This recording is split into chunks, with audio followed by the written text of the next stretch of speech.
Something has been shifting inside you lately, and it has nothing to do with your body or the world outside your window.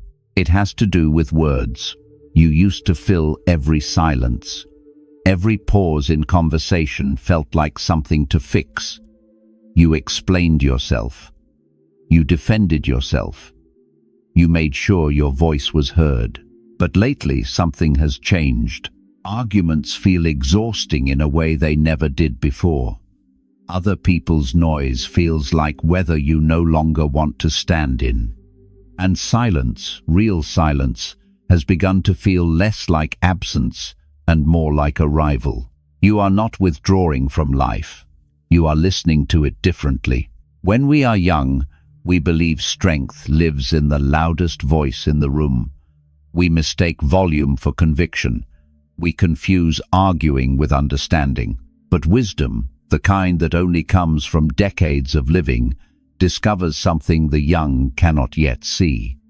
The Buddha himself would sometimes answer a question with nothing but stillness, not because he lacked words, but because some truths are too deep for language to carry. In this reflection, we are not simply repeating ancient teachings.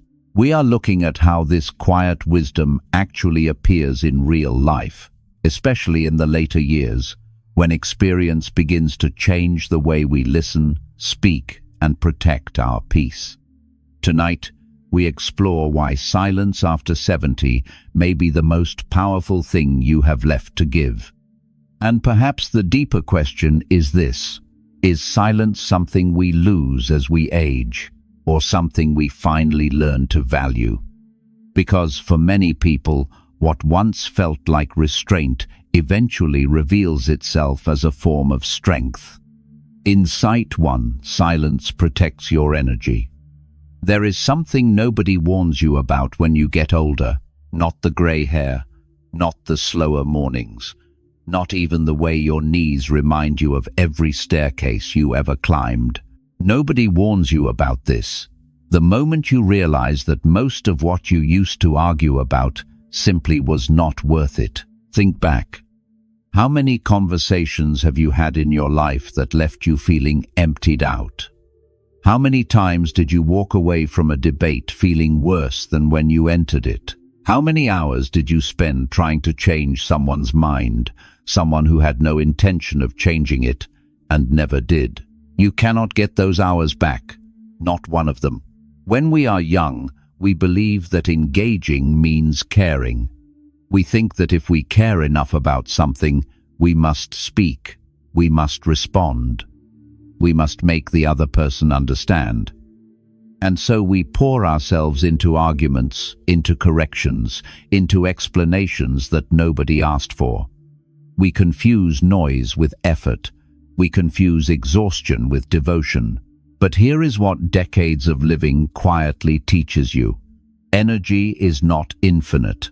Your attention, your emotional reserves, your capacity to remain calm and present in the life you actually want to be living, all of it has a cost. And every argument you enter, every pointless debate you feed, every moment you spend defending yourself to someone who will never truly hear you, that is a withdrawal from an account that does not refill as easily as it once did. The Buddha taught something he called right speech. And most people assume that means choosing kind words, being polite, not cursing or gossiping. But right speech goes deeper than that. It means asking a question before you open your mouth. Not a complicated question, just this one. Is speaking right now serving something true, or is it only serving my need to be heard? That question changes everything. A lake stays clear not because nothing ever touches it, but because it is not constantly being stirred.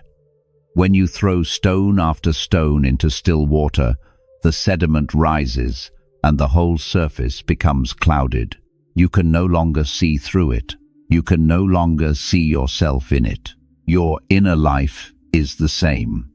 When you allow every passing frustration to pull you into reaction, when you respond to every provocation, every careless comment, every person who simply sees the world differently than you do, the water never settles. And in unsettled water, clarity is impossible. After 70, something quietly clarifies itself inside you. Not every opinion deserves your voice. Not every argument deserves your presence. Not every person who misunderstands you requires a correction. Some things can simply be left alone. This is not indifference. Do not mistake it for that. It is not weakness, and it is certainly not giving up. It is the recognition that your energy, your peace, your remaining time on this earth is genuinely precious. And you are allowed to protect it. You are allowed to look at a conversation that is going nowhere and choose not to follow it there. You are allowed to hear something you disagree with and remain quiet. You are allowed to let someone have the last word, not because they were right, but because your peace matters more than the argument. That is not losing. That is wisdom. And there is a difference. So, here is a small practice to carry with you. The next time you feel that familiar, pull the urge to explain, to correct, to defend. Pause for just one breath before you speak. In that breath, ask yourself honestly, will saying this bring me closer to peace or further from it? You do not need to announce your silence. You do not need to explain it. Simply let it be there. Let it do its quiet work. Because the truth is this: the people who have learned to protect their energy are not the ones who disappeared from life. They are the ones who show up to it fully unhurried, unguarded, deeply present. And that kind of presence is something no argument ever won. Insight, too, silence reveals who truly listens. Here is something that took me a long time to understand. For most of my life, I believed that connection meant conversation, that closeness was built through words. The more we talked, the more we shared, the more someone knew me. Surely that meant they were truly present. Surely that meant they cared. But there came a point, quietly, without announcement, when I started paying attention to something different. Not what people said, but what happened when I stopped speaking. Try it sometime. In your next conversation, resist the urge to fill the space. Let a silence open up naturally, the way a door swings open when you stop pushing against it, and then simply watch. Some people will lean in. Their eyes will stay with you. They will wait, genuinely, because they are still listening even when there are no more words. They are present not for the performance of conversation, but for you and others, and you will notice this clearly. Perhaps for the first time will immediately begin to speak about themselves, about something unrelated, about anything, really, as long as the silence is filled and they are the ones filling it. This is not a judgment. People are not villains for struggling to listen. The world trains us to speak, to perform, to project ourselves outward. True listening is actually one of the rarest things a human being can offer another. But after 70, you stop having the luxury of pretending not to notice. The Buddha described genuine listening as a form of compassion, not a passive act, not simply waiting for your turn to respond. Real listening means you enter someone else's experience with an open heart. You set your own thoughts down, just for a moment, and you make room. Most people have never been taught how to do this, and many will go their entire lives without ever truly learning. When you become quieter, when you stop rushing to fill every silence with your own voice, something remarkable happens. The dynamic of every relationship you have begins to reveal itself honestly. You will find, perhaps to your surprise, that some people you considered close were actually only comfortable around you when you were the one doing the giving, the talking, the carrying of the conversation forward. The moment you stop carrying it, they do not pick it up. They simply wander somewhere else. And you will find, perhaps to your even greater surprise, that some people you may have overlooked, a neighbor, a quiet friend, someone who never dominated a room, will sit with you in silence and make you feel more understood than 100 noisy conversations ever did.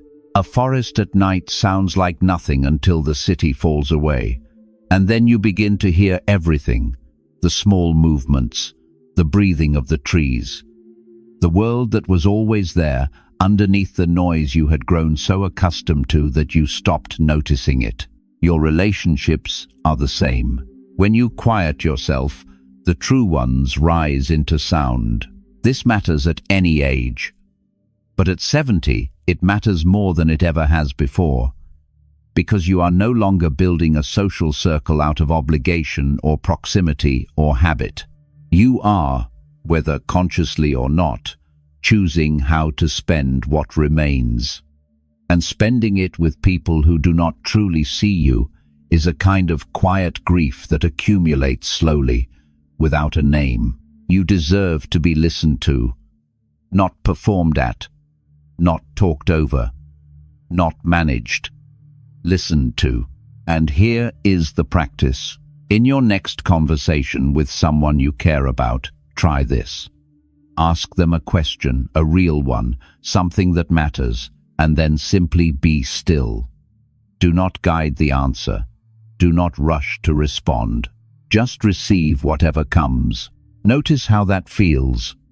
Notice whether they stay with you in the quiet or whether they drift. You are not testing anyone. You are simply seeing clearly. And seeing clearly, the Buddha taught, is where every act of true compassion begins. Insight 3. Silence prevents regret. If you sit quietly enough and honestly enough, there is a specific kind of memory that will surface, not the grand mistakes, not the big decisions you look back on with complicated feelings. Those are heavy in their own way, but they are not what I mean. I mean the smaller ones, the sharper ones, the words you said in a moment of anger that you cannot take back, the sentence you threw at someone you loved during an argument that had gone on too long, the cutting remark that came out too quickly, too precisely, like you had been sharpening it without realizing, and the look on their face afterward, that look you still carry somewhere inside you, years later, maybe decades later. Words, once released, do not return. You can apologize. You can explain. You can spend years being gentler, kinder, more careful, but the words themselves are already out there, living in someone else's memory, and there is nothing you can do to call them back. Think about this honestly. In your entire life, how many times have you regretted staying silent? And how many times have you regretted speaking? The answer, for most of us, is not even close. Silence has never sent a relationship into a cold winter that lasted years. Silence has never made a grandchild flinch. Silence has never surfaced unbidden at 3 in the morning, replaying itself with the particular cruelty that only regret knows how to deliver. Words have done all of those things. Words we meant, words we did not mean, words we said because we were tired or frightened, or because something in us needed to win more than it needed to be kind. The Buddha taught about mindfulness in a way that is easy to misunderstand. People often think mindfulness means being calm, being serene, floating through life undisturbed, but that is not quite it. Mindfulness means creating space, a small gap between what you feel and what you do with that feeling, between the emotion that rises and the action it would push you toward. It is in that space, that brief pause, where your truest self gets to make a choice. Without that space, we are simply reactive. Something happens, and we respond before we have even decided to respond. The mouth moves, the words come, and only afterward does the mind catch up and realize what just left it. The Buddha described this gap as the difference between being struck by one arrow and being struck by two. The first arrow is the pain itself. Someone says something hurtful. A situation goes wrong. That pain is real and it lands whether you want it to or not. But the second arrow is what you do next. The harsh words fired back in retaliation, the things you say to wound because you have been wounded. That second arrow is always a choice, even when it does not feel like one. Silence is how you keep the second arrow in the bow, not forever. Not as a way of swallowing things that genuinely need to be said. There are conversations worth having. There are truths worth speaking. There are moments when your voice is exactly what someone needs to hear. But there is a difference between a word spoken from clarity and a word spoken from heat. And most of the words we most regret were spoken from heat, in moments when silence would have cost us nothing and saved us everything. After 70, this understanding settles into you differently. Because you have the receipts now. You have lived long enough to see where the careless words landed. You have had the hard conversations where someone told you, gently or not so gently, about the thing you said years ago that you barely remembered saying, the thing they never forgot. That is a particular kind of weight. And here is your practice. The next time you feel something sharp rising inside you, something that wants to become words, quickly breathe once before you speak. Just once. That single breath is not weakness. It is the pause that protects what matters most to you. Because some silences are not empty at all. They are full of the words you were wise enough not to say. Insight 4. Silence dissolves unnecessary conflict. There is a particular kind of argument that never needed to happen. You know the ones. You have lived through enough of them. They begin over something small, a comment taken the wrong way, a misunderstanding about something that barely matters, a moment where two tired people said the wrong things to each other, and neither one knew how to stop. And then, somehow, almost mechanically, it escalates. One word pulls another word, one grievance surfaces and brings 3 others with it. And what began as a small friction becomes something that takes days to repair, sometimes longer. And afterward, when the dust has settled and both people are exhausted, you look back and ask yourself, what was that actually about? Often, you cannot quite remember. What you do remember is the cost. Here is something I have come to believe deeply, after watching enough arguments in my own life and in the lives of people I care about. Most conflicts do not end because someone won. They end because someone got tired of feeding them, and the one who stopped feeding the fire first, that person did not lose. That person was simply the wiser of the two. This is not a comfortable truth for everyone. We have been raised in a culture that treats backing down as weakness, that says if you go quiet, you are surrendering, that your silence means the other person was right and you were wrong. But that is not what silence means, not the kind of silence we are talking about. There is a difference between the silence of someone who has nothing to say and the silence of someone who has decided that peace matters more than winning. One comes from emptiness. The other comes from a depth that most people never reach. The Buddha taught that peace is not something you achieve by overcoming your opponent. It is something you step into by ending your participation in the struggle. You cannot clap with one hand, and you cannot sustain a conflict alone. Think about fire for a moment. A fire needs 3 things to keep burning: heat, oxygen, and fuel. Remove any one of them, and the fire cannot continue. It does not matter how hot the initial spark was, or how much oxygen surrounds it. Without fuel, it simply goes out. Every argument works the same way. When you add words to a conflict, you are adding fuel. When you raise your voice, you are adding oxygen. And when you go still, genuinely still, not with resentment, not with cold withdrawal, but with a calm and conscious choice to stop feeding it, you are removing what the fire needs to survive. It goes out, not always immediately. Sometimes the other person keeps going for a while, louder now, perhaps confused by your stillness, perhaps frustrated by it, but they cannot sustain it without you. Eventually, the heat dissipates. The room cools. And something becomes possible that was not possible a moment before. A conversation. An actual one. After 70, you have likely learned this in your bones, even if you have not always found the words for it. You have seen arguments that lasted years, entire relationships swallowed by conflicts that a single moment of chosen silence might have dissolved. You have perhaps been on both sides of that. Most of us have. This is not bitterness. This is clarity. You are no longer interested in being right at the cost of being at peace. You have paid that price before, and you know exactly what it costs and what it buys. It buys very little. It costs far more than it should.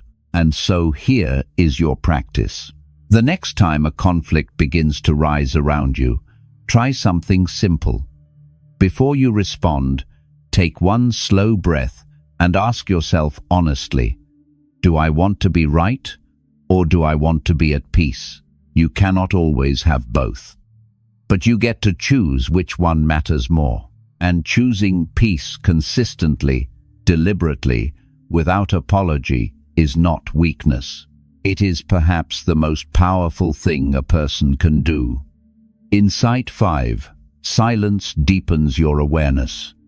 There is a moment that happens sometimes in the early morning, before the phone, before the news, before anyone else in the house has stirred, and before the day has made its first demand on you.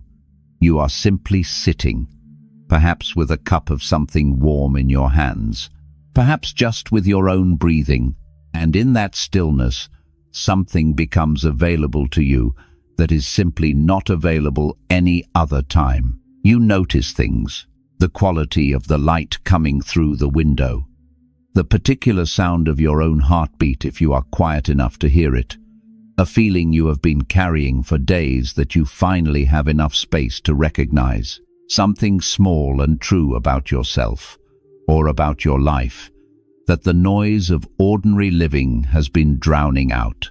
And then the day begins, and it is gone. Most people spend their entire lives in motion, not because they are particularly busy, though many are, but because stillness feels uncomfortable. Silence feels like something that needs to be filled. The moment things go quiet, we reach for the television, the phone, the radio, the conversation, anything to keep the inner noise going, because the inner noise, as exhausting as it is, feels safer than what might surface without it. But here is the thing about noise. It does not actually protect you from your own experience. It only delays it. And what gets delayed long enough has a way of accumulating interest. After 70, life begins to naturally slow, not always in ways you would have chosen. But in that slowing, if you allow it rather than resist it, something extraordinary becomes possible. You begin to see your own life more clearly. The Buddha did not describe meditation as an escape from life. This is one of the most persistent misunderstandings about his teachings. Sitting in silence is not about emptying yourself of experience, or floating above the ordinary, or achieving some distant state of bliss that has nothing to do with the person you actually are. It is about seeing, clearly, honestly, without the distortion that constant motion and constant noise create.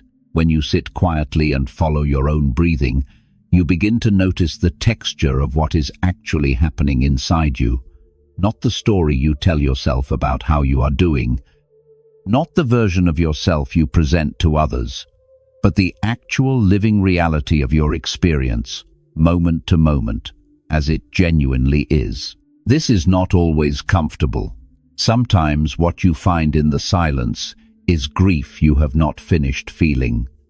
Sometimes it is a worry you have been managing by staying busy. Sometimes it is simply tiredness, deep and honest, that you have not allowed yourself to fully acknowledge. But sometimes, and this is worth everything, what you find is a quietness inside yourself that you did not know was there. A stillness beneath the surface agitation, a place in you that the noise never actually reached. Think of a pond on a windy day. The surface is choppy, restless, constantly moving. You cannot see through it. But go down far enough, and the water is perfectly still. The wind does not reach the depths. You are the same. All the noise of living, all the obligations and worries and histories and unfinished business, that is the surface. Beneath it, something in you has always been still.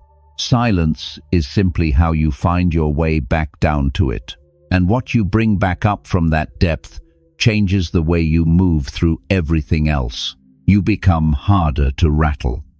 Not because you have stopped caring, but because you have found something in yourself that does not depend on circumstances to remain steady. Small frustrations stay small. What used to disturb you for hours begins to pass in minutes. You stop reacting to the surface of things and start responding from somewhere deeper.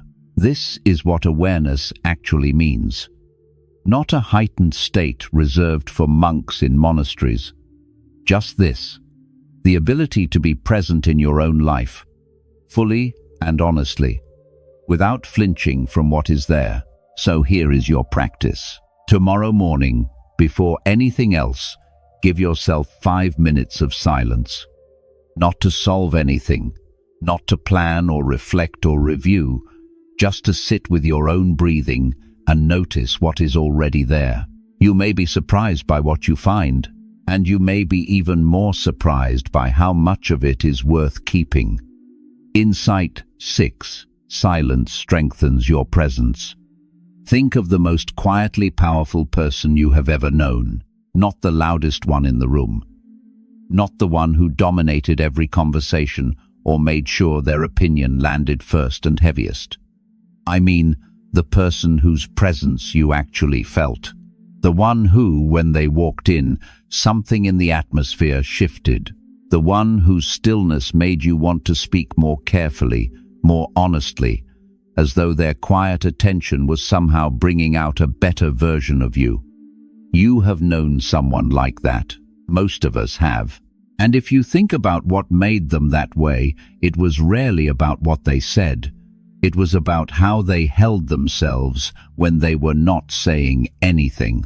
There is a quality of presence that only silence can build. It cannot be performed. It cannot be manufactured through the right words or the right tone of voice. It comes from somewhere deeper than technique. It comes from a person who has genuinely stopped needing the room to confirm them. When you are still young, in the emotional sense, you need things from the room. You need to be heard. You need to be acknowledged. You need the conversation to reflect back to you that you are intelligent, relevant, worth listening to. And so you speak, often more than necessary, because speaking feels like proof of your existence in the space. But something changes when a person has done enough living, enough sitting with themselves, enough quiet honestly accumulated over decades. They stop needing the room, and paradoxically, the moment they stop needing it, the room begins to need them. This is not a performance of calm. It is not a strategy. It is simply what happens when a person has found something solid inside themselves that does not shift with every change in the social weather. The Buddha spoke often about inner stability, not as a destination you arrive at once and then possess forever, but as something you return to, again and again, through practice, through honesty, through the willingness to sit with yourself without distraction. That stability, cultivated slowly and genuinely over time, is what eventually begins to radiate outward. People feel it. They may not have words for what they are feeling, but they feel it.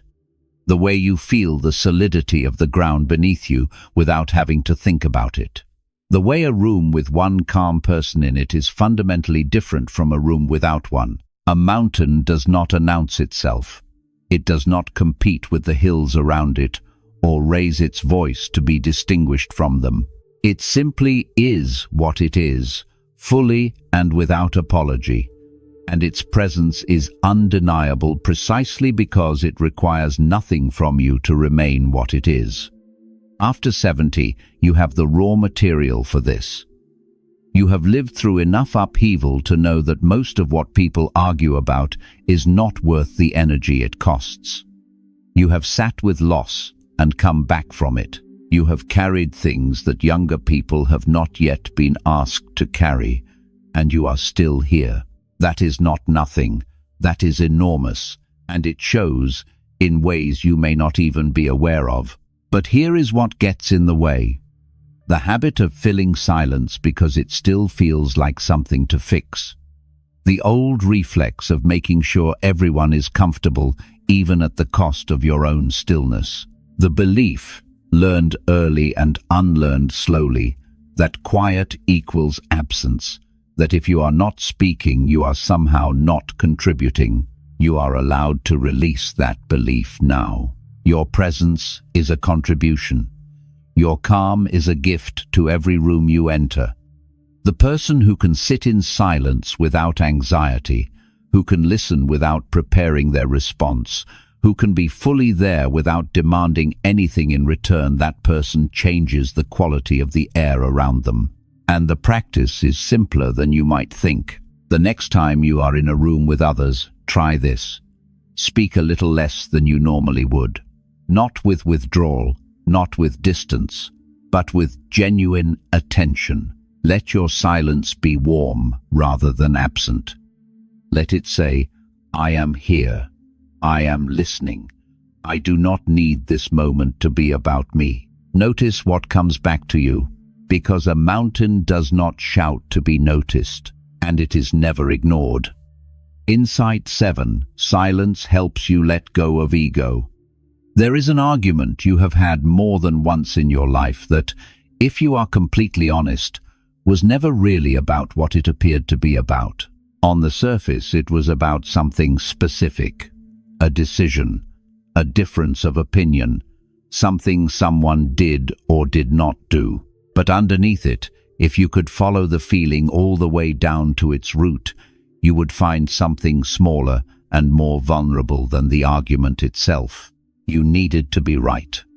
Not because being right would change anything practical, not because the outcome depended on it, but because somewhere inside, being right felt connected to being worthy, to being seen, to being the person in the room whose experience and judgment and years of living actually counted for something. That is not a character flaw. That is simply what the ego does. It ties your sense of self to positions, to being the one who understood first, who saw clearly, who cannot be dismissed.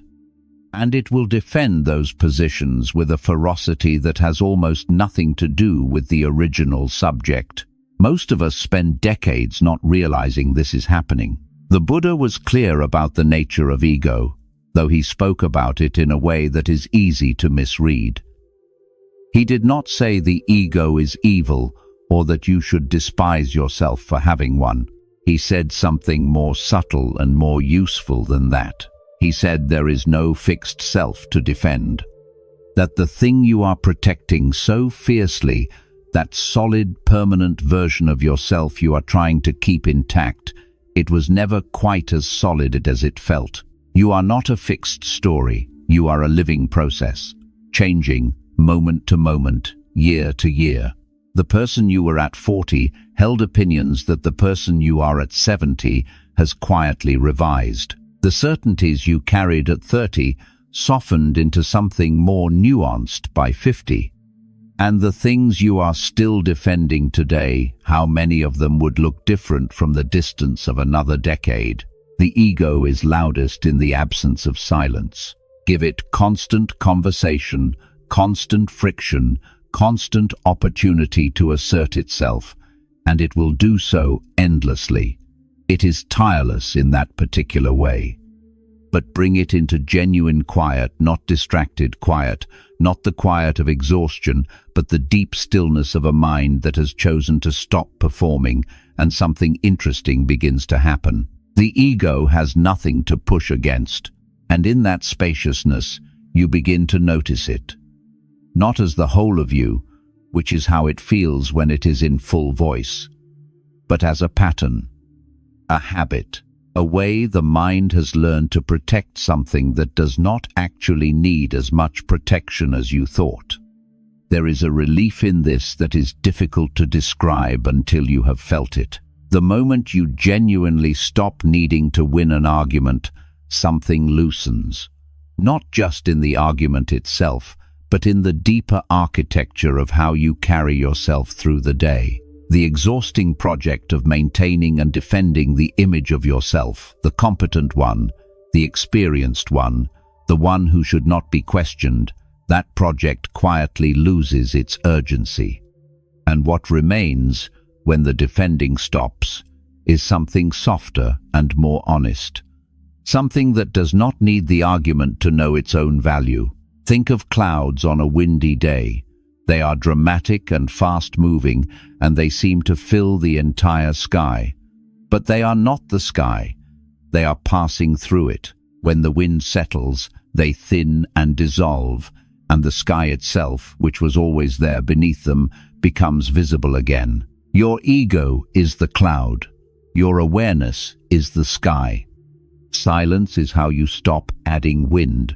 After 70, this understanding becomes less theoretical and more practical. You have watched people, perhaps yourself included, damage real relationships in pursuit of being right. You have seen the look on someone's face when they realize the person across from them cares more about winning than about them. You know what that costs, and you are no longer willing to pay it. So here is your practice. The next time you feel that familiar tightening, that insistence rising, that need to make sure your position is heard and validated, pause, take one breath, and ask yourself quietly, who would I be in this moment if I did not need to be right? Sit with that question. You do not have to answer it out loud. The silence itself will show you.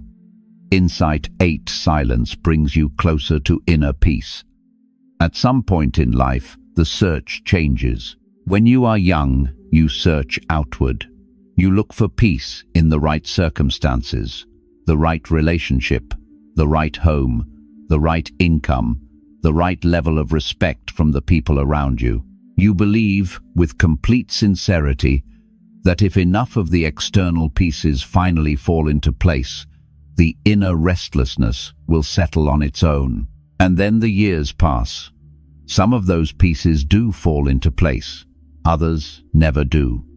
And the restlessness, you begin to notice, was never really connected to any of them. It was always an inside matter. This is one of the most important things a long life eventually teaches, though it teaches it quietly, without fanfare, usually arriving not as a revelation but as a gradual recognition. Peace is not a reward granted by circumstances. It is not something that happens to you when life finally cooperates. It is something you cultivate. Something you return to again and again through the choices you make about where to place your attention and how to hold yourself inside the moments you are given.